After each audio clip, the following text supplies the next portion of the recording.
আচ্ছা, ৩৬-এ এসেও কি প্রেমে পড়া যায়? আমরা তো সেই আদিকাল থেকেই শুনে আসছি ১৬ বছরটা প্রেমে পড়ার বয়স, ভালোবাসার বয়স। তবে ৩৬-এ এসে যেটা হয় সেটা কি?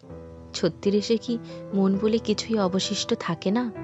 যদি এমনটা হয়, তবে আমি সেই নিয়ম রীতিনীতি মানি না। কারণ ৩৬ বছরে হয়তো প্রেমে পড়ার মতো পাগলামি থাকে না। তবে যেটা থাকে সেটা হলো সম্পর্কের মায়া, মমতা, শ্রদ্ধা, বোধ আর একে অপরের প্রতি অগাধ বিশ্বাস।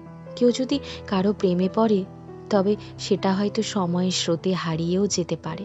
তবে যদি কেউ কারোর মায়াতে জড়ায়, তবে সেটা মৃত্যু অবধি সঙ্গী হয়। আচ্ছা, প্রেম কি? ভালোবাসা কি?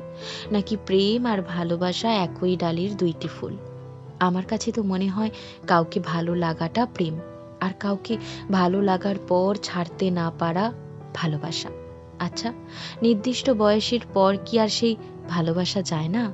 আচ্ছা, কেউ যদি কারোর সাথে ১ কাপ চা শেয়ার করে, মনের না বলা কথাগুলো শেয়ার করে, তাহলে কি খুব বেশি অন্যায় হবে? নিয়মরীতি ভঙ্গ হবে? আচ্ছা, এই নিয়ম রীতি নীতিগুলো তো আমরা মানুষেরাই বানিয়েছি। তবে কেন এত সংশয়? এই বিচ্ছেদের যুগে যদি সত্যিকার অর্থে কেউ কারো মায়াতে জড়ায়, তবে সেই সম্পর্কের কি নাম হওয়া উচিত?